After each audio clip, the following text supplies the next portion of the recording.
Hello everyone. तो आज के इस वीडियो में हम भारत के कुछ महत्वपूर्ण अनुच्छेद रिवीजन करेंगे। तो चलिए शुरू करते हैं। सबसे पहले देखते हैं अनुच्छेद 1। अनुच्छेद 1 में भारत के राज्यों के संघ की चर्चा की गई है। अनुच्छेद 2 में नए राज्यों की प्रवेश की स्थापना की चर्चा की गई है। अनुच्छेद 3 में संसद विधि द्वारा नए राज्य बना सकता है तथा पहले से अवस्थित राज्यों के क्षेत्र, सीमाओं एवं नामों में परिवर्तन कर सकता है। अनुच्छेद 5 देखते हैं। अनुच्छेद 5 में इसके तहत जिसके माता पिता भारत के नागरिक हो या संविधान के प्रारंभ के समय से भारत में रह रहे हो, वो भारत का नागरिक होगा। अब अनुच्छेद 32 देख लेते हैं। अनुच्छेद 32 में भारत का सर्वोच्च न्यायालय नागरिकों के लिए मौलिक अधिकारों की रक्षा करता है। अनुच्छेद 39 के तहत कल्याणकारी राज्यों की अवधारणा की चर्चा की गई है। अनुच्छेद 53 के तहत संघ की कार्यपालिका शक्ति राष्ट्रपति में निहित होती है। अनुच्छेद 57 के तहत राष्ट्रपति पद के लिए पुनर्निर्वाचन की चर्चा की गई है। अनुच्छेद 61 में राष्ट्रपति के महाभियोग की चर्चा की गई है। अनुच्छेद 63 में उपराष्ट्रपति पद का प्रधान अनुच्छेद 63 में क्या है, उपराष्ट्रपति पद के प्रधान की चर्चा की गई है। अनुच्छेद 64 में उपराष्ट्रपति राज्यसभा का पदेन अध्यक्ष होता है। अनुच्छेद 64 के तहत उपराष्ट्रपति राज्यसभा का पदेन अध्यक्ष होता है। अनुच्छेद 74 के तहत मंत्रिपरिषद का गठन की चर्चा की गई है। अनुच्छेद 75 में मंत्रिपरिषद सामूहिक रूप से लोकसभा के प्रति उत्तरदायी होता है। या मंत्रिपरिषद का गठन की चर्चा की गई है जो प्रधानमंत्री की सलाह पर मंत्रिपरिषद की नियुक्ति होती है। अनुच्छेद 76 में महान्यायवादी की नियुक्ति की गई है। भारत का महान्यायवादी की नियुक्ति अनुच्छेद 76 में किया गया है। अनुच्छेद 78 में राष्ट्रपति को जानकारी आदि देने के संबंध में प्रधानमंत्री के कर्तव्य हैं। अनुच्छेद 79 में संसद के लिए एक सदन होगा तथा जो राष्ट्रपति और दो सदनों से मिलकर बना होगा। अनुच्छेद 85 में संसद के दो अधिवेशनों के बीच 6 माह का अंतराल होगा, यानी संसद के सत्रवास के विघटन की चर्चा की गई है। अनुच्छेद 85 में राष्ट्रपति लोकसभा को भंग कर सकता है प्रधानमंत्री या मंत्रिपरिषद के सलाह पर, अनुच्छेद 85 के तहत। अब अनुच्छेद 108 देख लेते हैं। अनुच्छेद 108 में संसद के संयुक्त बैठक के प्रधान की चर्चा की गई है। लोकसभा राज्यसभा के संयुक्त अधिवेशन के विषय का प्रदान किया गया है और कुछ दशाओं में दोनों सदनों के बीच संयुक्त बैठक का प्रदान किया गया है। अनुच्छेद 110 में धन विधेयक की चर्चा की गई है। अनुच्छेद 111 में विधेयकों पर अनुमति की चर्चा की गई है। और 112 में अनुच्छेद 112 में वार्षिक वित्तीय विवरण की चर्चा की गई है, यानी वित्त विधेयक की चर्चा की गई है। प्रत्येक वित्तीय वर्ष हेतु राष्ट्रपति द्वारा संसद के समक्ष बजट पेश किया जाता है। अनुच्छेद 123 के तहत संसद के अवकाश में राष्ट्रपति को अध्यादेश जारी करने का अधिकार दिया गया है। अनुच्छेद 124 के तहत सर्वोच्च न्यायालय के गठन की चर्चा की गई है। अनुच्छेद 129 के तहत सर्वोच्च न्यायालय एक अभिलेख न्यायालय है। अनुच्छेद 137 में सर्वोच्च न्यायालय अपने द्वारा सुनाए गए किसी निर्देश या आदेश का पुनर्लोकन कर सकता है। अनुच्छेद 137 के तहत अनुच्छेद 141 के तहत उच्चतम न्यायालय द्वारा घोषित विधि सभी राज्यों पर अवधकर होना। अनुच्छेद 141 में क्या है, उच्चतम न्यायालय द्वारा घोषित विधि सभी न्यायालयों पर अवधकर होना।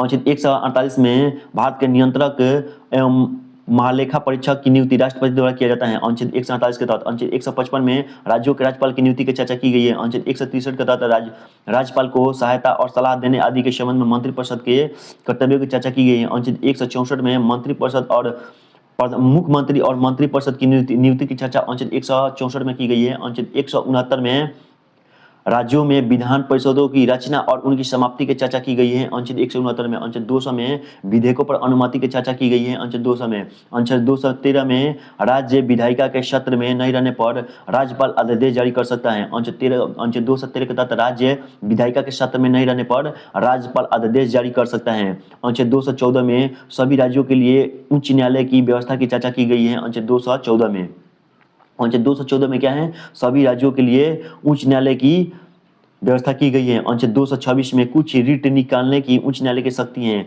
मूल अधिकारों के परिवर्तन के लिए उच्च न्यायालय को लेख जारी करने की शक्ति है। अनुच्छेद 226 के तहत अनुच्छेद 233 में जिला न्यायाधीशों की नियुक्ति की चर्चा की गई है। अनुच्छेद 235 में अधीनस्थ न्यायालयों पर नियंत्रण की चर्चा की गई है। उच्चतम न्यायालय का नियंत्रण अधीनस्थ न्यायालयों पर रहेगा। अनुच्छेद 239 में संघ राज्य क्षेत्र का प्रावधान की चर्चा की गई है। अनुच्छेद 243 में क्या है, पंचायत एवं नगरपालिका के गठन, संरचना, आरक्षण, शक्ति या प्राधिकार उत्तरदायित्व से संबंधित प्रावधान की चर्चा की गई है। अनुच्छेद 245 में संसद संपूर्ण देश या उसके किसी भी हिस्से के लिए तथा राज्य विधानपालिका अपने राज्य या उसके किसी भी हिस्से के लिए कानून बना सकता है। या संसद और राज्यों के विधानमंडल द्वारा बनाई गई विधियों का विस्तार की चर्चा की गई है। अनुच्छेद 248 में अवशिष्ट विधायी शक्तियों की चर्चा की गई है। अनुच्छेद 249 में राज्य सूची के विषय के संबंध में राष्ट्रीय हित में विधि बनाने की संसद की शक्ति है। अनुच्छेद 258 में क्या है, प्रत्येक राज्य की कार्यपालिका शक्ति का प्रयोग इस प्रकार किया जाएगा जिससे कोई प्रतिकूल प्रभाव न पड़े। अनुच्छेद 258 में है। अनुच्छेद 252 में अंतर्राज्यीय नदी घाटियों के जल संबंधी विवादों के न्याय निर्णय की चर्चा की गई है। अनुच्छेद 262 में।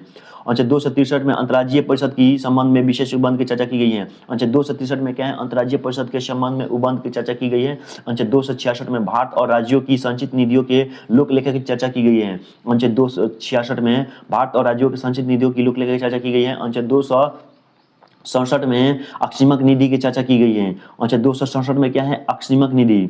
अनुच्छेद 275 में केंद्र और राज्यों के को सहायता अनुदान दिए जाने का प्रावधान की चर्चा की गई है। अनुच्छेद 275 में केंद्र राज्यों को सहायता अनुदान दिए जाने का प्रावधान की चर्चा की गई है। अनुच्छेद 280 में वित्त आयोग की चर्चा की गई है। अनुच्छेद 301 में विधि के अधिकार के बिना व्यक्तियों को संपत्ति से वंचित न किया जाना के हैं। अनुच्छेद 312 में अखिल भारतीय सेवाओं के गठन किया गया है। अनुच्छेद 315 में संघ और राज्यों के लिए लोक सेवा आयोग की चर्चा की गई है। अनुच्छेद 320 में लोक सेवा आयोग के कार्यों की चर्चा की गई है। अनुच्छेद 324 में निर्वाचन आयोग का प्रावधान की चर्चा की गई है। अनुच्छेद 326 में लोकसभा विधानसभाओं में चुनाव वयस्क मताधिकार के आधार पर होगा। अनुच्छेद 326 के तहत क्या हुआ है, अनुच्छेद 326 के तहत लोकसभा और विधानसभाओं में चुनाव वयस्क मताधिकार के आधार पर होगा। अनुच्छेद 330 में लोकसभा में अनुसूचित जाति अनुसूचित जनजाति के लिए आरक्षण की चर्चा की गई है। अनुच्छेद 331 में राष्ट्रपति द्वारा एंग्लो इंडियन समुदाय के सदस्यों को लोकसभा में मनोनीत किए जाने का प्रावधान किया गया है। अनुच्छेद 332 में अनुसूचित जाति एवं जनजातियों का विधानसभा में आरक्षण की प्रावधान किया गया है। अनुच्छेद 333 में आंग्ल भारतीय समुदाय के लोगों का विधानसभा में मनोनयन की चर्चा की गई है। और अनुच्छेद 335 में अनुसूचित जाति अनुसूचित जनजातियों एवं पिछड़ा वर्गों के लिए विभिन्न सेवाओं में पदों पर आरक्षण का प्रावधान किया गया है। अनुच्छेद 338 में राष्ट्रीय अनुसूचित जाति आयोग की चर्चा की गई है। अनुच्छेद 338 में क्या है, राष्ट्रीय अनुसूचित जाति आयोग की चर्चा की गई है। अनुच्छेद 338 के क में राष्ट्रीय अनुसूचित जनजाति आयोग है। अनुच्छेद 338 के ख में राष्ट्रीय पिछड़ा वर्ग आयोग की चर्चा की गई है। अनुच्छेद 340 में पिछड़े वर्गों की दशाओं के अन्वेषण के लिए आयोग की नियुक्ति की चर्चा की गई है। अनुच्छेद 340 में क्या है, पिछड़े वर्गों की दशाओं के अन्वेषण के लिए आयोग की नियुक्ति की चर्चा की गई है। अनुच्छेद 343 में संघ की आधिकारिक भाषा देवनागरी लिपि में लिखी गई हिंदी होगी, यानी संघ। अनुच्छेद 343 में संघ की आधिकारिक भाषा हिंदी की चर्चा की गई है। अनुच्छेद 347 में किसी राज्य की जनसंख्या के किसी अनुभाग द्वारा बोले जाने वाले भाषा के संबंध में विशेष उपबंध की चर्चा की गई है। अनुच्छेद 351 में क्या है, हिंदी भाषा के विकास के लिए निर्देश दी गई है। अनुच्छेद 352 में आपातकाल की घोषणा की चर्चा की गई है। अनुच्छेद 355 में बाह्य आक्रमण और अशांति से राज्य की रक्षा करने का संघ का कर्तव्य की चर्चा की गई है। अनुच्छेद 356 देख लेते हैं। अनुच्छेद 356 में राज्यों में संवैधानिक तंत्र विफल होने की दशा में राष्ट्रपति शासन लागू किया जा सकता है। अनुच्छेद 360 में वित्तीय आपातकाल की चर्चा की गई है। अनुच्छेद 361 में अनुच्छेद 360 देखते हैं। अनुच्छेद 360 में क्या है, वित्तीय आपात की चर्चा की गई है। अनुच्छेद 361 में राष्ट्रपति और राज्यपाल और राज्य प्रमुखों के संरक्षण की चर्चा की गई है, यानी राष्ट्रपति अपने पद की शक्तियों के प्रयोग के लिए भारत के किसी भी न्यायालय के प्रति जवाबदेह नहीं होगा।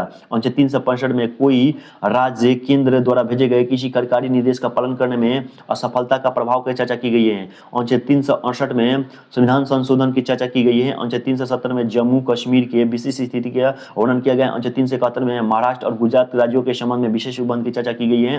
अनुच्छेद 394 में राष्ट्रपति संविधान का हिंदी भाषा में अनुवाद करेगा। अनुच्छेद 394 के तहत राष्ट्रपति संविधान का हिंदी भाषा में अनुवाद करेगा। अनुच्छेद 395 के तहत अनुच्छेद 395 को निरस्त कर दिया गया है।